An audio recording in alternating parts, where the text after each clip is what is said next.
गजासुर का रहस्य। गणेश जी को हाथी का सिर कैसे मिला?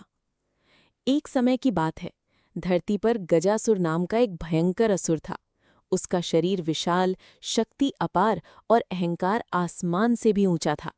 गजासुर ने कठोर तपस्या करके अद्भुत शक्तियां प्राप्त कर ली थीं, लेकिन शक्ति मिलते ही उसने देवताओं और ऋषियों को परेशान करना शुरू कर दिया। चारों ओर भय फैल गया। देवता परेशान होकर मां दुर्गा के पास पहुंचे। उन्होंने हाथ जोड़कर कहा, माता, अब केवल आप ही इस असुर का अंत कर सकती हैं। तब मां दुर्गा ने अपना रौद्र रूप धारण किया। आकाश में बिजली चमकने लगी, धरती कांप उठी और मां सिंह पर सवार होकर युद्धभूमि में पहुंची। गजासुर जोर से हंसा और बोला, मुझे कोई नहीं हरा सकता। लेकिन अगले ही पल मां दुर्गा का त्रिशूल चमका।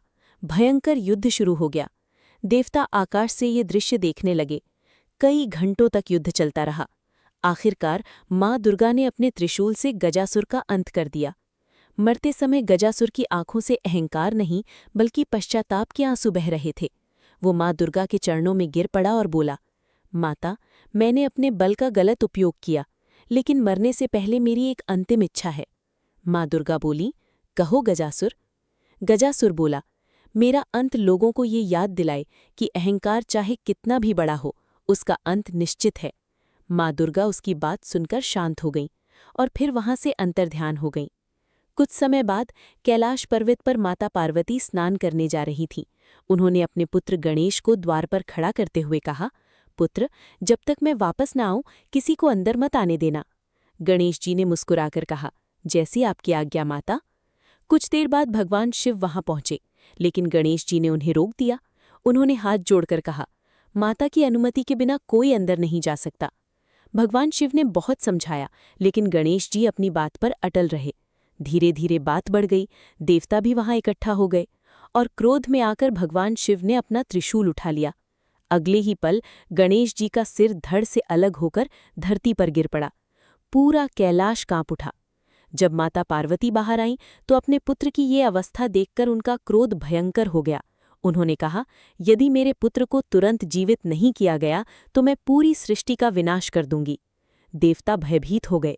तब भगवान शिव ने गंभीर स्वर में कहा, तुरंत उत्तर दिशा में जाओ और जो भी पहला जीव दिखाई दे उसका सिर लेकर आओ। शिवगण तुरंत कैलाश से निकल पड़े। घने जंगलों को पार करते हुए कुछ दूर जाने पर उन्हें एक विशाल हाथी दिखाई दिया। भगवान शिव की आज्ञा का पालन करते हुए वे उस हाथी का सिर लेकर कैलाश लौट आए। भगवान शिव ने वो हाथी का सिर गणेश जी के धड़ पर लगाया और अपनी दिव्य शक्ति से उनमें फिर से प्राण फूंक दिए। अगले ही पर गणेश जी जीवित हो उठे। पूरा कैलाश जय श्री गणेश के जयकारों से गूंज उठा। माता पार्वती की आंखों में खुशी के आंसू आ गए। तब भगवान शिव बोले, आज से गणेश सभी देवताओं में प्रथम पूज्य होंगे। हर शुभ कार्य से पहले इनकी पूजा की जाएगी और तभी से गणेश जी गजानन कहलाए। जय श्री गणेश।